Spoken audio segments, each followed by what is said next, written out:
La vraie vie, c'est oser entreprendre. B2B avec Groupe Mutuel.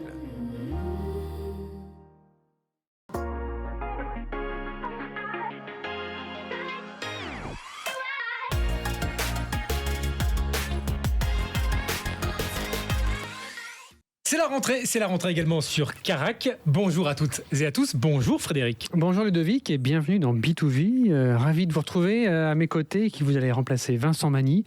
Et nous sommes partis pour de nouvelles aventures, nouvelles rencontres d'entrepreneurs qui font l'économie romande. Cette semaine, nous recevons le fondateur d'une entreprise qui a trouvé sa place sur le marché des lunettes et des appareils auditifs.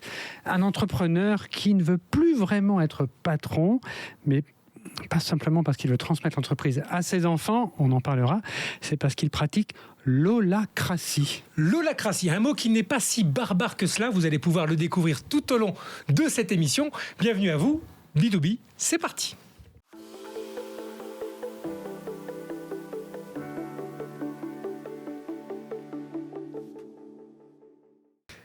Marc-Étienne Berdo, bonjour. Bonjour. Comment allez-vous ? Très bien. Merci beaucoup d'avoir accepté notre invitation ici pour cette toute première nouvelle édition de l'émission B2B. Pour commencer, forcément, j'avais une question simple à vous poser.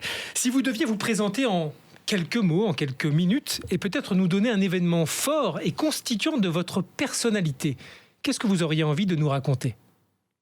Je pense que ce qui m'a forgé, c'est un fort esprit d'indépendance, de souvent observer, me mettre plutôt en marge que d'être dans les groupes. Vraisemblablement, c'est un trait de caractère, une posture que j'ai eue très jeune, qui a été déterminante dans mon parcours d'entrepreneur. Alors justement, l'indépendance, c'est forcément aussi beaucoup de curiosité et puis un peu de témérité. On dit que vous avez été à votre compte très tôt, vous avez été entrepreneur dès votre plus jeune âge. Vous pouvez nous raconter ? Oui, certainement. Dans ma famille, il y avait effectivement cet esprit d'indépendance dont j'ai été emprunt. Et moi-même, je n'étais pas un bon élève. J'avais ce qu'on appelle une dyslexie, en tout cas une difficulté d'apprentissage. Et j'avais surtout une très grande difficulté à m'inscrire dans l'organisation scolaire avec les modes d'apprentissage qui étaient proposés. J'ai donc rapidement j'ai fait mon propre apprentissage. Et dans ce chemin-là, l'indépendance me semblait presque une évidence. Entreprendre. Selon ce qu'on a pu lire dans la presse, votre frère revient sur quelques ventes de pétards que vous organisiez alors que vous n'étiez pas encore vraiment majeur. Alors ça, c'est le côté commerçant peut-être. Mais surtout, on a appris à se débrouiller pour agrémenter le quotidien et je l'ai fait en commerçant d'une manière plus ou moins maligne. Et c'est vrai que très jeune, j'avais cette idée de trouver des filières d'approvisionnement, de revendre. Je l'ai fait avec des pétards chinois. Dans l'école professionnelle, je crois que j'étais le dealer des cassettes audio. J'en ai vendu, je pense, presque par milliers dans les années 80. Mais cette fibre du commerce, vous l'avez héritée d'un de vos parents ou elle est venue de manière un peu mystérieuse, spontanée ? Mon père n'était pas commerçant, ma mère non plus. Je saurais Vos pas grands-parents, le dire. ça aurait sauté une génération ? Je ne saurais pas le dire. Non, moi je suis petit-fils d'un agriculteur paysan de montagne et je ne crois pas que c'est son côté commerçant qui le distinguait des autres. Alors forcément, l'optique, les lunettes, c'est un marché qui se développe. 4 personnes sur 5 portent des lunettes en Suisse. Ça vous est venu comment ? Comment ça vous a intéressé ? Alors vous savez, la vie est faite de hasard et des opportunités qu'on prend. Et j'avais dans mon environnement d'amis une personne qui faisait cette formation. J'ai eu la possibilité de faire un stage. Je pense que ce que j'ai perçu très vite, c'était qu'il fallait mettre peu de moyens en œuvre pour gagner cette fameuse indépendance. Donc très vite, je m'imaginais avoir une officine et même plus. À travers un magasin d'optique, hein. Absolument, oui, tout à fait. Et donc, c'est comme ça que l'idée m'est venue.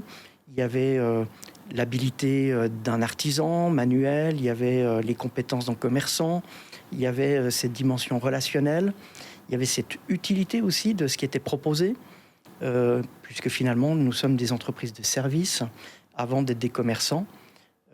Acheter des lunettes, on ne le fait pas pour le plaisir exceptionnellement, mais on le fait surtout parce qu'il y a une grande valeur d'usage et que c'est pour pallier à un besoin de voir clair. Au même titre que pour les appareils audio, il s'agit de retrouver une audition qui permette de garder les liens sociaux et d'avoir du plaisir dans ces échanges. Donc il y avait l'utilité et puis des compétences qui se mariaient qui me convenaient bien. Alors justement, il y a beaucoup d'humains dans ce que vous dites là.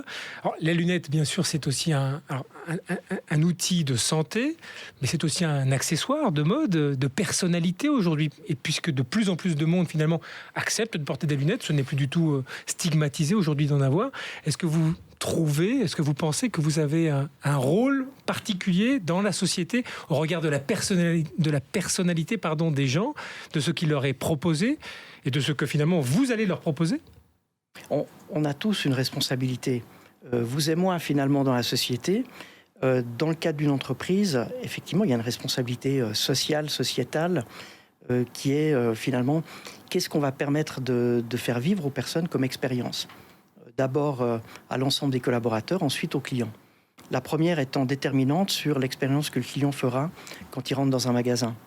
Donc l'accueil, l'écoute, la recherche des besoins dans le sens noble du terme, la proposition de solutions, ça veut dire de quelle manière je mets mon expertise au service d'une personne qui vient avec un besoin, qui vient avec des questions qui ne sont pas toujours agréables. Oui, on a une responsabilité. Des questions pas agréables, c'est-à-dire, par exemple ? Figurez-vous que lorsque vous faites l'expérience à 45 ans, que tout à coup vous avez besoin de lunettes pour voir de près, pas du tout de quoi vous parlez. C'est un signe qui est un des premiers révélateurs du vieillissement et de facultés qui évoluent, qui changent, et pas forcément pour le meilleur. Donc il y a de la frustration chez la personne qui vient, et finalement la solution qui est proposée est toujours moins bien que quand on n'avait pas besoin de lunettes, évidemment. Donc nos opticiens, notre métier fait appel à des compétences sociales, à de l'écoute, à de l'accompagnement, et ça va bien au-delà d'un métier technique. C'est un métier qui est très relationnel. Vous me posiez la question finalement du style. Bien évidemment que la première préoccupation d'une personne qui tout à coup doit porter des lunettes, c'est quelle tête est-ce que j'aurai avec ? Est-ce que je serai toujours aussi beau, séduisant ? Est-ce que j'aurai toujours autant de succès ? Donc c'est des questions qui font partie du métier, et par chance pour nous, d'une simple prothèse visuelle, les lunettes sont devenues un accessoire de mode. Donc ça rend les choses un peu plus faciles et ça agrémente notre métier, bien sûr. Finalement, vous dites que c'est un métier qui nécessite beaucoup d'empathie, d'écoute du client, d'être très tourné vers l'autre. Est-ce que c'est une valeur qui était pour vous nécessaire pour vous lancer en qualité d'entrepreneur ? Et puis est-ce que cette valeur-là vous a servi dans votre quotidien de dirigeant d'entreprise ? À partir du moment où on a compris que l'humain, l'individu est au cœur de tout ce qu'on entreprend, c'est une condition essentielle pour pouvoir transmettre une vision, mobiliser des personnes, les enthousiasmer, les faire adhérer, et ensuite faire en sorte que ce contenu soit transféré et captive également nos clients. Donc oui, c'est indissociable. Alors forcément, vous me permettez une transition directe ou presque, puisque cette écoute, cette empathie, on va la retrouver aussi finalement dans ce mode de gouvernance que vous avez choisi il y a bientôt 10 ans, si je ne m'abuse, pour l'entreprise. L'holacratie, est-ce que vous pourriez en quelques mots nous expliquer votre vision de l'holacratie, ou qu'est-ce que c'est ? Oui. Le nom est barbare et on l'utilise quasiment pas. On a très peu fait mention de l'holacratie dans l'entreprise quand on a commencé à s'inspirer de ce modèle de gouvernance qui vient du monde informatique. L'idée finalement, c'est de faire évoluer l'entreprise d'un modèle taylorien, pyramidal, à un modèle qui est beaucoup plus organique, avec la possibilité de mettre en place une gouvernance où les individus gagnent en indépendance, gagnent en prise d'initiative, en prise de responsabilité, dans une gouvernance qui est très explicite, très exigeante en fait, et qu'il faut apprendre. L'holacratie ou les modèles participatifs, c'est aussi compliqué à mettre en œuvre que de bien comprendre l'ensemble des règles du football. Simplement, vous apprenez en jouant. Vous apprenez pas ça dans un manuel. Donc on a mis le nom de côté, majoritairement. On a fait en sorte que les gens fassent des expériences, soit sur le terrain de jeu, jouent avec, apprennent, quelles sont les contraintes, quelles sont les exigences, quels sont les bénéfices, quels sont les avantages. Alors, pour être clair pour tout le monde, l'holacratie, c'est un peu le pouvoir, la gouvernance aux mains de tout le monde, de tous ceux qui participent au jeu. C'est pour ça que vous disiez remettre tout le monde sur le terrain pour apprendre. Dans la pratique, comment ça se passe? Parce qu'évidemment, le modèle taylorien, il a un peu l'hégémonie dans le monde de l'entreprise. Comment on passe cette transition? Puis comment ça se passe au quotidien quand vous avez une décision à prendre? Est-ce que vous décidez de manière collégiale avec vos collaborateurs, les salariés? Est-ce que vous les considérez encore comme des salariés ou est-ce qu'ils sont devenus des gens qui sont au même niveau que vous dans le quotidien? Comment ça marche? Alors, je crois qu'il ne faut pas se tromper. Les rapports de travail sont essentiellement régis par un contrat de travail. Il est assez clair finalement. On attend une compétence, on attend une expertise, on attend un engagement avec un certain nombre de contreparties qui sont également le salaire. L'entrepreneur ou l'entreprise reste l'employeur. Et on n'est pas dans une sorte de néo-communisme où on voudrait effacer tout ce qui distingue les différents individus. Il s'agit également de ne pas niveler les individus sur un système dit égalitaire. On est tous égaux dans le sens noble du terme, dans le sens des valeurs universelles, mais on n'est pas forcément tous égaux dans le travail. Parce que les attentes d'un individu par rapport à un autre, sur ce qu'il attend de son travail, sur sa manière de vouloir s'impliquer, sur les compétences qu'il va mettre au profit du projet, ne sont pas pour tous égaux. Donc en tout cas, je me distance de tout discours qui tenterait de vouloir mettre tout le monde au même niveau. Il y a encore un vrai pouvoir dans l'entreprise. Il y a encore des personnes qui prennent des décisions. Les décisions stratégiques, elles sont encore prises par vous. C'est-à-dire que c'est un pouvoir, j'ai envie de dire, d'expertise, de compétences, d'implication, de capacité de travail, et non pas, si vous voulez, un pouvoir hiérarchique. C'est ça qui change essentiellement. Quand il faut prendre une décision stratégique, un exemple, en 2015, vous aviez tenté le marché alémanique, ça n'a pas fonctionné, puis vous y retournez aujourd'hui. Ce type de décision stratégique, elle est prise comment? Tout le monde dans l'entreprise vote, on est d'accord, et la majorité décide d'y aller, ou bien c'est vous qui allez décider? Distinction encore, figurez-vous qu'il y a des actionnaires dans la société. Donc il y a des groupes de personnes. Le groupe de personnes qui décident d'un certain nombre d'orientations stratégiques appartient essentiellement aux actionnaires. Dans notre organisation, ça tombe bien, les actionnaires, les propriétaires, les dirigeants, c'est moi. Ça veut dire que c'est une multiple casquette. Depuis quelques années, je fais l'expérience de partager ça avec mes fils, avec ma femme, ce qui change un peu le mode de gouvernance. Mais après, c'est la manière de le faire vivre aux gens, de leur donner un périmètre de liberté, un périmètre de décision, dans lequel ils peuvent expérimenter, tester, prendre des initiatives, donner leur coloration. Marc-Étienne Berdoux, un entrepreneur innovant, comme on peut le constater. On va en savoir davantage encore. Avec vous maintenant, Frédéric Lelièvre, vous allez parler davantage de l'entreprise.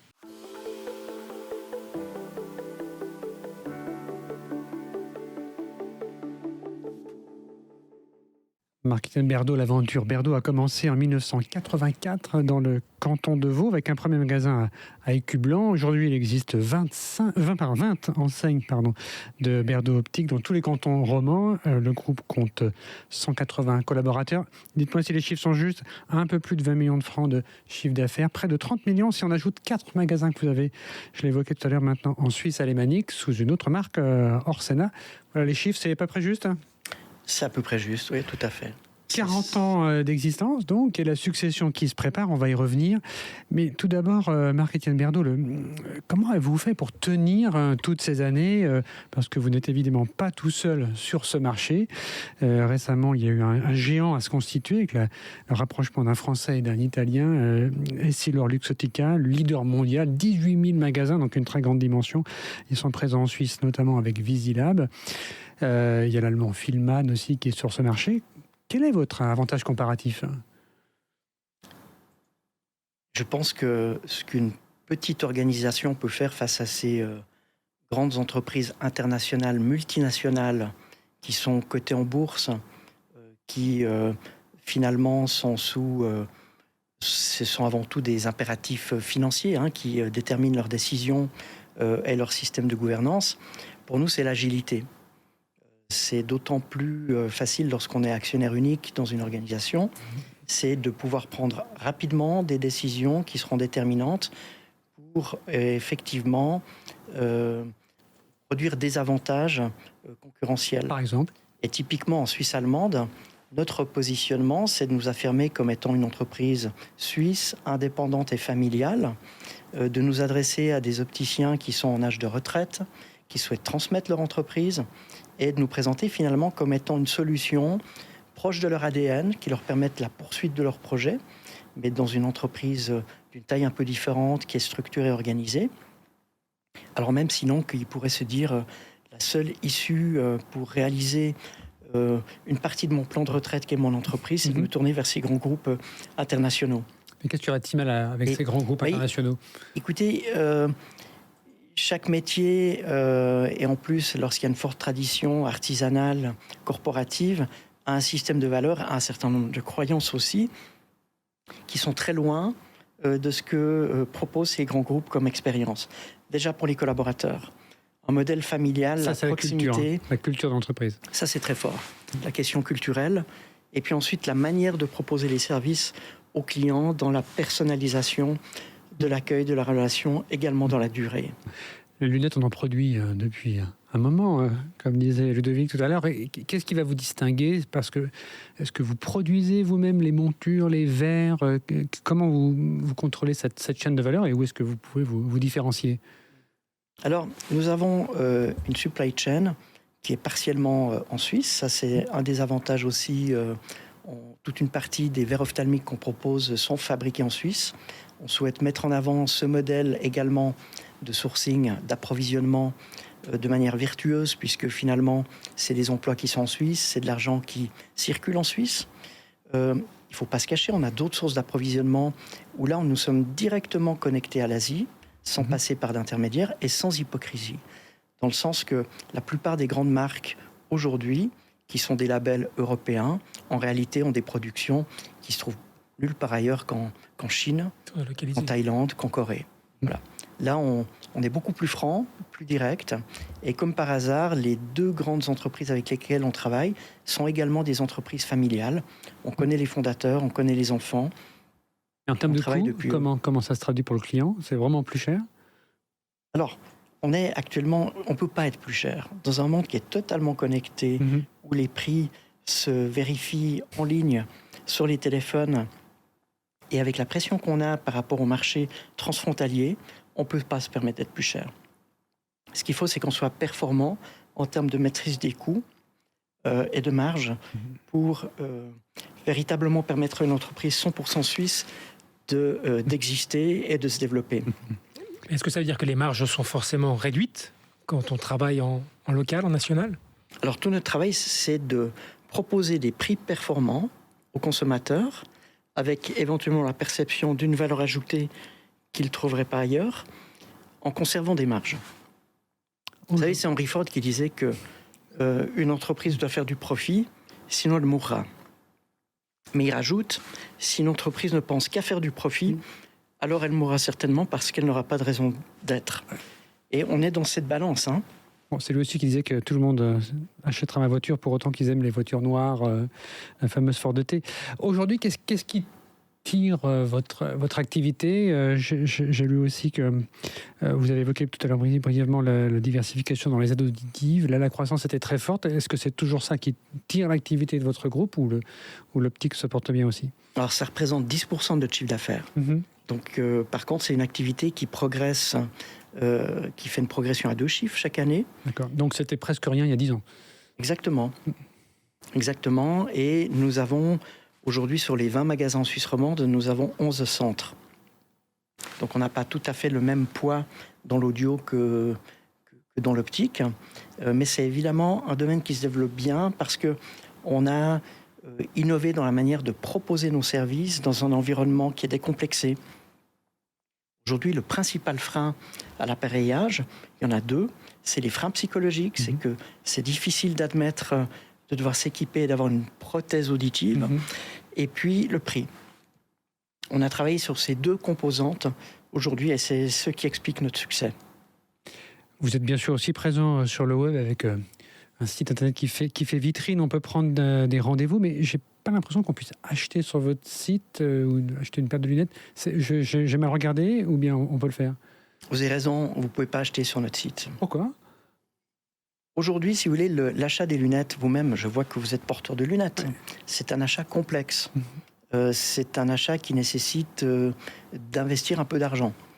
Et la prise de risque d'acheter sur Internet, que ce soit sur la qualité de la prescription, qualité des verres, le respect des mesures, c'est des questions qui viennent à l'esprit des gens qui font un achat en ligne.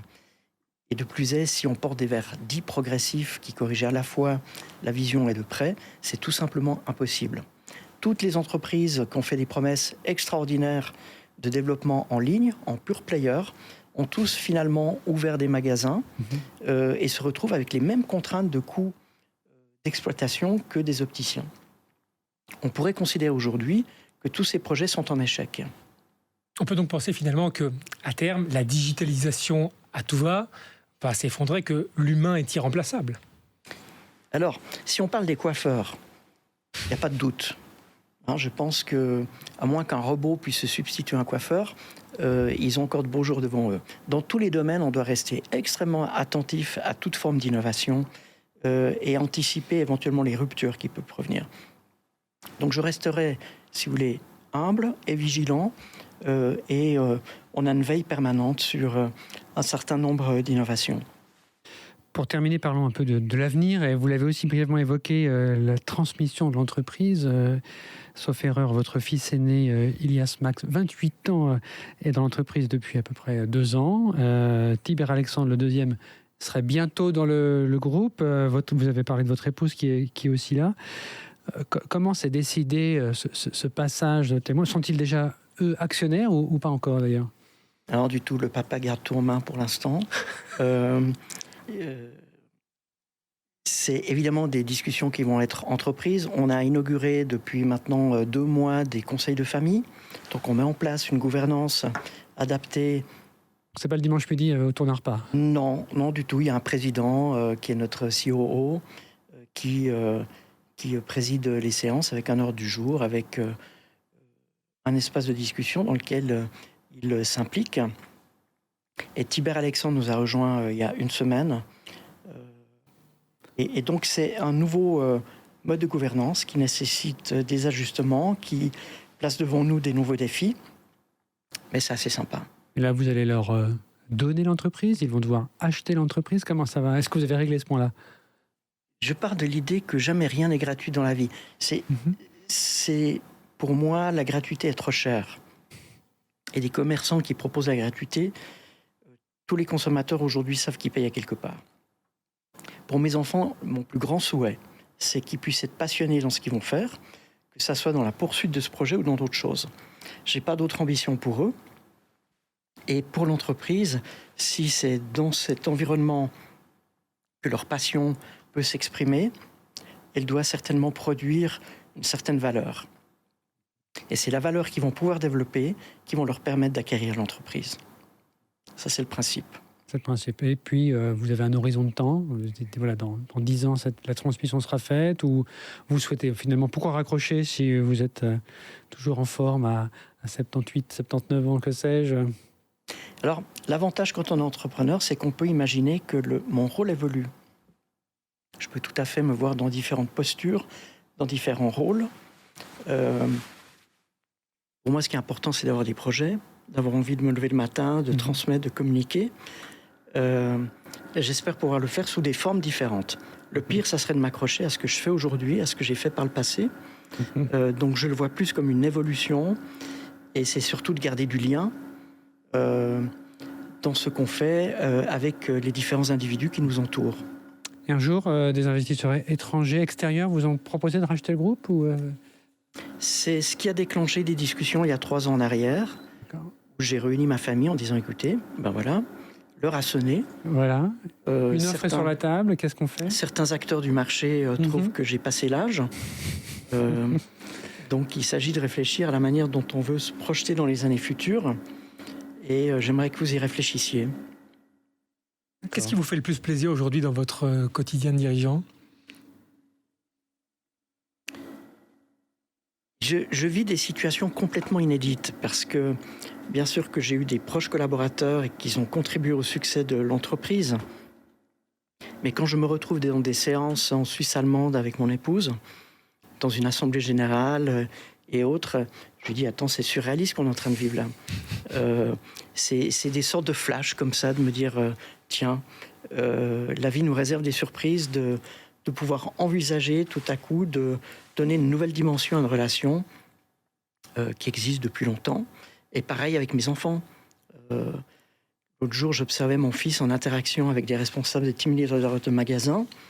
Et voilà, j'étais témoin de cette scène. Ça me procurait un énorme plaisir parce que je voyais toute l'énergie, tout le potentiel dans cette interaction, dans lequel il prenait plaisir, mais dans lequel je voyais que les personnes étaient embarquées.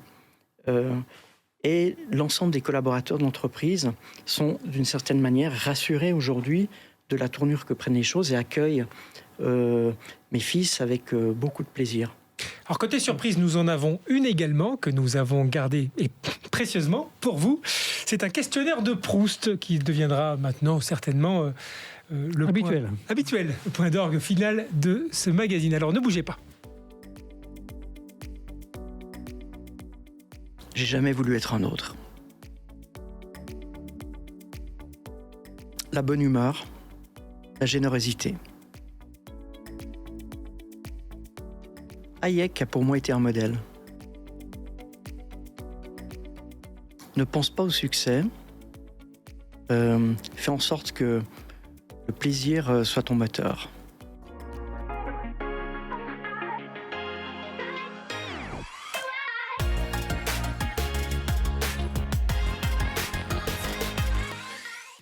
La vraie vie, c'est oser entreprendre.